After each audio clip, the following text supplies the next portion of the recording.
Hai, kita berjumpa lagi. Kali ini saya akan berbagi tentang materi sistem bilangan real. Untuk mempersingkat waktu, yuk kita sama-sama saksikan. Materi yang akan kita pelajari pada sistem bilangan real ini adalah himpunan bilangan, bentuk pangkat, bentuk akar, dan juga bentuk logaritma. Dalam matematika dasar, terdapat konsep dari himpunan objek-objek, khususnya tentang konsep himpunan dari bilangan-bilangan yang banyak sekali diterapkan untuk matematika lebih lanjut maupun penerapan di bidang-bidang yang lain. Himpunan bilangan yang penting untuk diketahui adalah yang pertama, himpunan bilangan asli, himpunan bilangan caca, himpunan bilangan bulat, himpunan bilangan rasional, dan juga himpunan bilangan irasional. Dan himpunan dari semuanya itu merupakan bagian dari himpunan bilangan real. Sifat-sifat dari bilangan ini akan digunakan dalam bentuk pangkat dan juga penarikan akar serta logaritma. Untuk lebih jelasnya, mari sama-sama kita menyimak himpunan bilangan. Materi yang pertama adalah himpunan bilangan.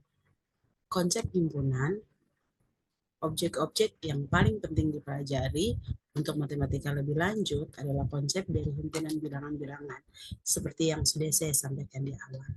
Beberapa konsep dari himpunan bilangan-bilangan tersebut diantaranya adalah bilangan asli, himpunan bilangan caca, himpunan bilangan bulat, himpunan bilangan rasional atau bilangan yang dapat terukur, serta himpunan bilangan irasional atau bilangan yang tak terukur dan himpunan bilangan real. Nah, ini jenis-jenis himpunan bilangan yang sudah tadi kita sebutkan, dan ini menjadi 4 bagian bilangan yang akan kita pelajari pada bagian pertama ini.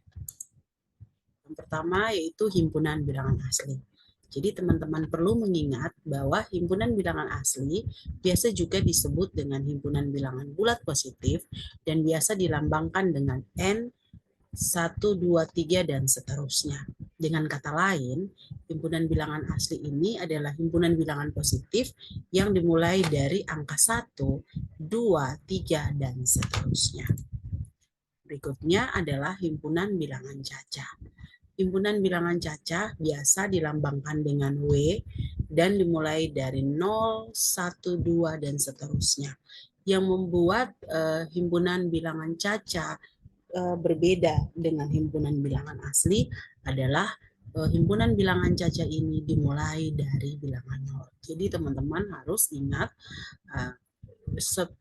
sekilas himpunan bilangan asli dan bilangan caca itu sama, namun untuk himpunan bilangan caca dimulai dari 0, sedangkan himpunan bilangan asli dimulai dengan 1.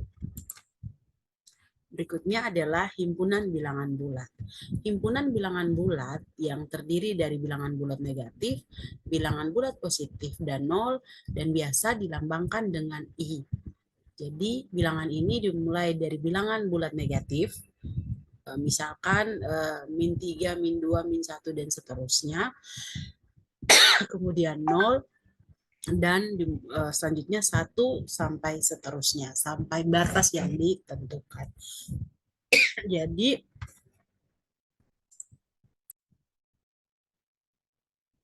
himpunan bilangan bulat ini terdiri dari himpunan bilangan bulat negatif, himpunan bilangan bulat positif, dan juga 0. Teman-teman perlu mengingat bahwa 0 ini bukan merupakan sesuatu yang tidak punya arti atau tidak punya nilai. Namun 0 ini mempunyai nilai. Gitu teman-teman. Berikutnya adalah himpunan bilangan rasional dan irasional. Pada bagian pertama kita akan membahas himpunan bilangan rasional. Jadi himpunan bilangan rasional ini biasa kita sebut dengan bilangan yang dapat diukur atau bilangan yang terukur dan biasa dilambangkan dengan Q, di mana Q ini merupakan X dan X ini merupakan dua bilangan yang memiliki penyebut dan pembilang atau bilangan pecahan dengan A, B itu merupakan elemen dari bilangan I tadi, bilangan bulat tadi, kemudian B itu tidak boleh 0, artinya pembilangnya tidak boleh 0. Karena ketika suatu, minta maaf, penyebutnya tidak boleh sama dengan 0. Ketika suatu bilangan dibagikan dengan 0, pasti hasilnya tidak terdefinisi. Contohnya seperti ini, 1/2, 2/4, 5, -5/7, dan seterusnya. Berikutnya adalah bilangan irasional. Bilangan irasional ini merupakan bagian dari bilangan rasional, namun dia sedikit berbeda, sama-sama pecahan, sama-sama pecahan atau sama-sama bisa dibagi, namun nilainya itu tidak terukur. Contohnya misalkan akar 2. Akar 2 ketika kita mendapat hasilnya itu pasti hasilnya itu akan menjadi, ya, saya ulangi, contohnya akar 2 ketika kita mencari hasilnya itu akan menjadi 1,4142 sekian. Jadi kita tidak punya batasnya, kecuali kita membatasi, misalkan yang kita gunakan adalah berapa angka di belakang koma gitu. Kemudian epsilon merupakan ketika kita cari hasilnya itu adalah 2,7 sekian-sekian, dan juga pi 3,14 itu bukan hasil yang sebenarnya, namun hasil sebenarnya adalah 3,14159 dan seterusnya. Maka bilangan seperti ini disebut dengan bilangan irasional atau bilangan yang tak terukur. Berikutnya adalah himpunan bilangan real.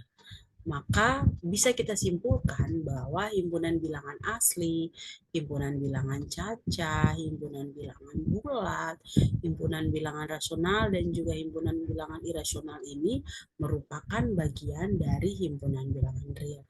Atau dengan kata lain, N itu subset dari W, kemudian W itu subset dari I itu subset dari Q, atau key aksen. Minta maaf tadi saya tidak jelaskan bahwa irasional itu dilambangkan dengan key aksen atau kebalikan dari key, itu merupakan subset atau bagian dari bilangan real. Nah, berikutnya kita akan sama-sama melihat tentang sifat ketidaksamaan bilangan real.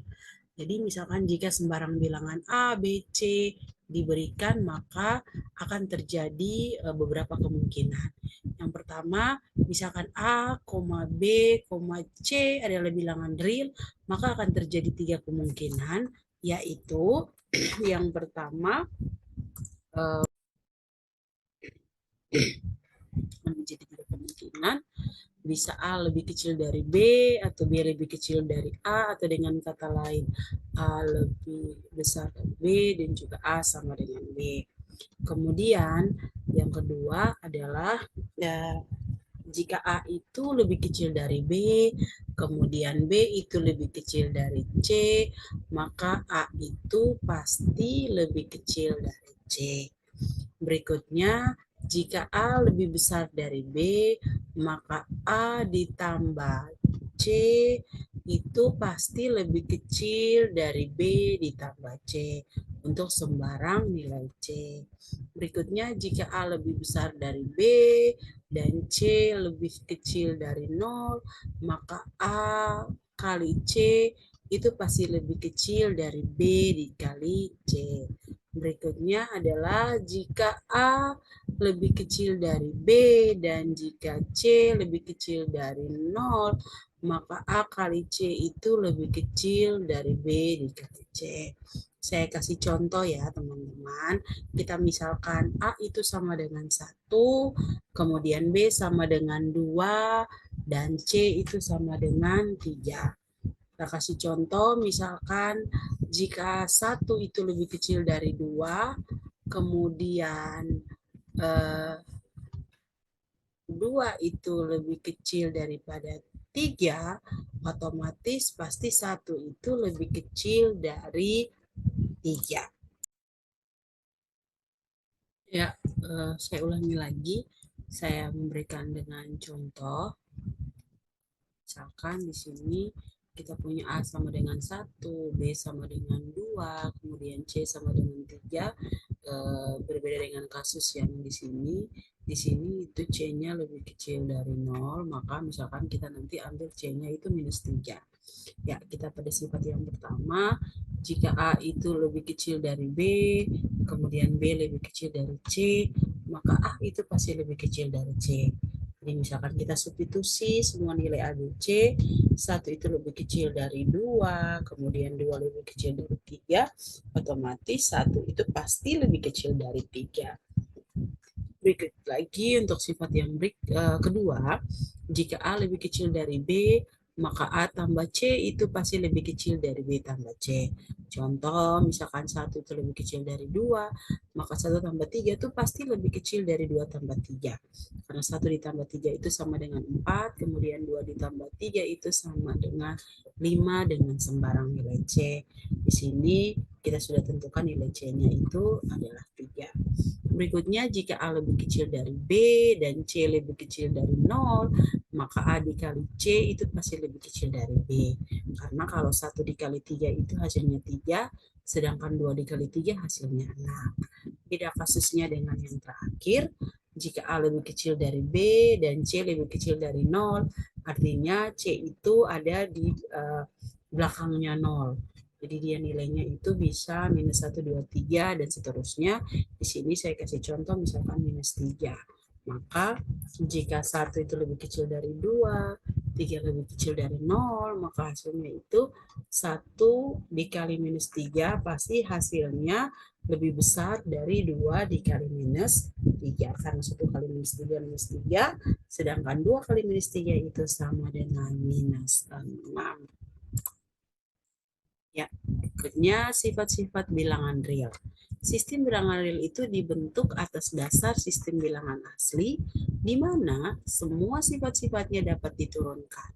Jadi kita misalkan jika X, Y, dan Z adalah bilangan real, maka sifat-sifat bilangan real bisa kita lihat sebagai berikut. Nah, misalkan sifat yang pertama yaitu sifat komutatif.